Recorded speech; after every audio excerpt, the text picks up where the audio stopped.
नमस्कार दोस्तों, मेरे मोटिवेट फॉर इट चैनल में आप सभी को दिल से स्वागत है। सावन का पावन महीना, चारों ओर शिव भक्ति की गूंज। आज मैं आपके लिए एक ऐसी कहानी लेकर आया हूं जो आपको हिलाकर रख देगी। यह सिर्फ एक कथा नहीं, बल्कि हर उस इंसान के लिए अटूट प्रेरणा मिल है जो जीवन में हार मान चुका है, जो सोचता है कि अब कुछ नहीं हो सकता। यह कहानी है सच्ची श्रद्धा, असीम धैर्य और महादेव की उस कृपा की जो हर मुश्किल को आसान कर देती है। तो आइए बिना किसी देरी के सुनते हैं यह मार्मिक और हृदय स्पर्शी कहानी, नन्ही रिया की दुनिया। दर्द और उम्मीद का संगम।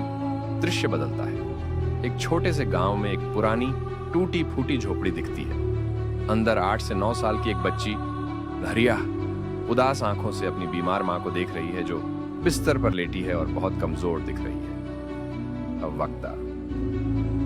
ये कहानी है श्रियावन की, जो एक दूर दराज के छोटे से गांव में अपनी बीमार मां के साथ रहती थी। रिया के पिता इस दुनिया में नहीं थे और उसकी मां ही उसकी पास पूरी दुनिया मानती। लेकिन गरीबी और बीमारी ने उनके जीवन को नरक बना दिया था। मां की बीमारी इतनी बढ़ गई थी कि वह बिस्तर से उठ भी नहीं पाती थी और रिया को हर पल यह डर सताता रहता था कि कहीं उसकी मां भी उसे छोड़कर न चली जाए, जैसे उसके पिता चले गए थे।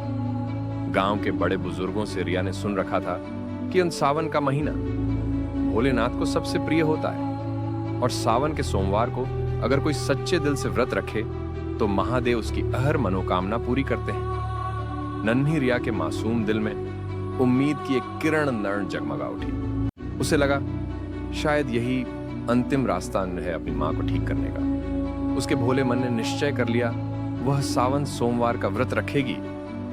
नरशासना और पहला सोमवार, आस्था की पहली सीढ़ी। दृश्य।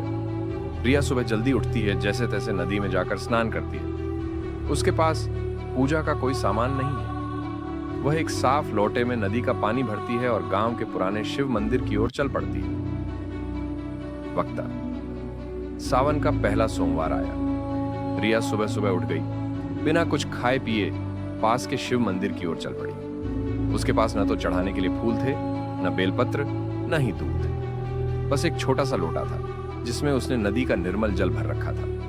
वह मंदिर में गई, भोलेनाथ की पिंडी के सामने हाथ जोड़कर खड़ी हो गई। उसकी आंखों में पनासू थे, पर दिल में असीम शक्ति और विश्वास। रिया मन ही मन आवाज कानों में गूंजती हुई, हे महादेव, मेरी मां को ठीक कर दो। मैं सावन के सारे सोमवार व्रत रखूंगी। मैं जानती हूं आप मेरी सुनेंगे। मुझ पर विश्वास है, आप सुनेंगे। उसने वह थोड़ा सा पानी महादेव को अर्पित किया और खाली पेट ही घर लौट आई। दिन भर वह अपनी बीमार मां की सेवा करती रही, उनके माथे पर हाथ फेरती रही और शाम को बिना कुछ खाए सो गई। उसकी मां उसे ऐसे देखकर अंदर ही अंदर दुखी होती, पर रिया का मां विश्वास उसे हिम्मत देता था। हर सोमवार परीक्षा और दृढ़ता। दृश्य। हर अगले सोमवार को रिया मंदिर जाती है। कभी उसे कहीं से एक सूखा पत्ता मिलता है, कभी कोई बूढ़ी औरत उसे एक छोटा सा फूल दे देती है। वह हर दिन मां की सेवा में लगी रहती है, पर मां की बीमारी बढ़ती ही जाती है। गांव के लोग उसे देखकर तरसमार खाते हैं और कई बार उसे रोकने की कोशिश करते हैं। वक्ता। सावन के सोमवार एक एक करके बीतते गए। रिया की श्रद्धा एक पल के लिए भी कम नहीं हुई, बल्कि हर गुजरते दिन के साथ वह और मजबूत ऐन होती गई। वह हर सोमवार को अपनी पूरी शक्ति से व्रत रखती, चाहे भूख से उसका पेट कितना भी क्यों ना दुखता। गांव के कुछ लोग उसे देखकर कहते, अरे बच्ची, इतनी छोटी उम्र में इतना कठोर व्रत क्यों रख रही है? भगवान तेरी सुनेंगे, पर अपनी सेहत का भी तो ध्यान रख। लेकिन रिया किसी की नहीं सुनती। उसका एकमात्र ध्येय मां था, महादेव को प्रसन्न करना, ताकि उसकी मां ठीक हो सके। इधर मां की तबीयत और बिगड़ती जा रही थी। रिया अपनी मां को इस हालत में देखकर अंदर ही अंदर छूट जाती, पर बाहर से वह अपने बेविश्वास हाथ को अटलासन रखती। वह रात भर जागकर मां के माथे पर पट्टी रखती, उन्हें पानी पिलाती। उसकी आंखों के सामने बस एक ही छवि थी, महादेव और उनकी कृपा। अकाशोर। अंतिम सोमवार। जब आशा ने हकीकत का रूप लिया। दृश्य। सावन का अंतिम सोमवार। रिया बेहद कमजोर दिख रही है, उसके कदम लड़खड़ा रहे हैं। वह किसी तरह मंदिर पहुंचती है। मंदिर में सन्नाटा है। वह महादेव के सामने गिर पड़ती है, उसकी आंखें बंद हैं। वक्ता। और फिर आया सावन का अंतिम सोमवार। रिया अब बहुत कमजोर हो चुकी थी। भूख, चिंता और रातों की नींद ने उसे पूरी तरह से निढालवन कर दिया था, लेकिन उसने हार नहीं मानी। वह लड़खड़ाते कदमों से मंदिर की ओर चली। इस बार मंदिर में कोई नहीं था, सिर्फ रिया और उसकी मन अखंड आस्था। रिया महादेव की पिंडी के सामने जाकर घुटनों के बल बैठ गई। उसकी आंखों से आंसू बह रहे थे और वह अब कुछ कह नहीं पा रही थी। बस मन ही मन महादेव को पुकार विन रही थी, अपनी मां के लिए भीख मांग रही थी। रिया बुदबुदाते हुए धीमी आवाज, महादेव, मेरी मां, बस एक बार उन्हें ठीक कर दो, मुझ पर विश्वास है, मुझ पर विश्वास है। अचानक मंदिर में एक अद्भुत प्रकाशान फैल गया। एक अलौकिक दिव्य सुगंधन आने लगी। रिया ने धीरे धीरे अपनी आंखें खोली। उसे लगा जैसे महादेव फन स्वयं से उसके सामने खड़े हो। एक पल के लिए उसे लगा कि वह सपना देख रही है। दृश्य एक दिव्य प्रकाश रिया को घेर लेता है। मंदिर में महादेव की मूर्ति से एक अद्भुत आभा निकलती है। रिया को अपनी पीठ पर एक कोमल पर शक्तिशाली हाथवन का स्पर्श महसूस होता है। अलौकिक आवाज गहरी, शांत और अत्यंत प्रभावशाली। वत्स, तेरी अटूट श्रद्धा ने मुझे प्रसन्न कर दिया है। उठो, तुम्हारी मां पूर्ण रूप से स्वस्थ है। जाओ, अपनी मां से मिलो।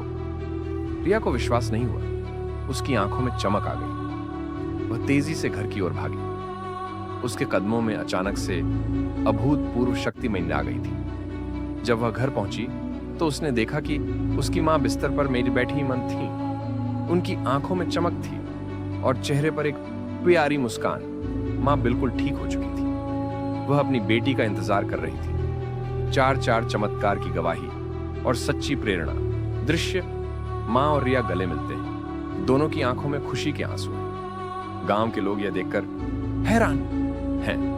उनकी आंखें फटी की फटी रह जाती हैं। वक्ता, रिया की मां ने उसे गले लगा लिया। दोनों की आंखों से बन खुशी और कृतज्ञता के आंसू बह रहे थे। यह सिर्फ एक साधारण मां बेटी का मिलन नहीं था, बल्कि अटूट विश्वास और महादेव की कृपा का साक्षात प्रमाण और था।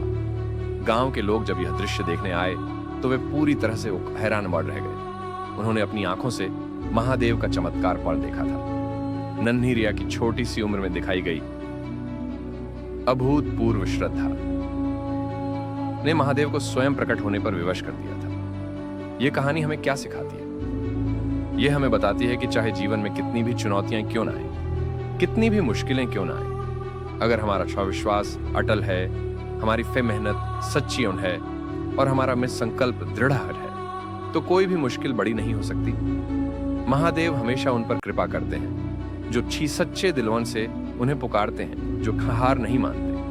ननहर जीवन का सबक, आपका विश्वास ही आपकी शक्ति है। दृश्य, रिया और मां के मुस्कुराते चेहरे पर फोकस। संगीत धीमा होता जाता है। वक्ता, दोस्तों, रिया की यह कथा हमें बताती है कि जीवन में कई बार हमें लगता है कि सब कुछ खत्म हो गया है, कोई उम्मीद नहीं बची। हम सेल्फ डाउट, आलस्य, असफलता के डर से घिर जाते हैं, लेकिन तभी हमें अपने अंदर की शक्ति और अपने अनविश्वास को जगाना मुमकिन होता है। ये दुश्मन, सेल्फ डाउट, आलस्य, असफलता का डर, ये सब हमारे मन के बनाए हुए हैं। लेकिन जब आपकी श्रद्धा, आपका दृढ़ संकल्प, आपका अटूट विश्वास सबसे ऊपर हो, तो ये दुश्मन अपने आप हार मान जाते हैं। जैसे नन्ही रिया ने अपनी मां के लिए हर बाधा को पार किया, वैसे ही आप भी अपने सपनों और लक्ष्यों दान के लिए हर चुनौती का सामना कर सकते हैं। याद रखें, महादेव उन पर कृपा करते हैं जो मियों खुद पर और अपने कर्मों पर विश्वास मियों रखते हैं। आपकी मेहनत और आपका विश्वास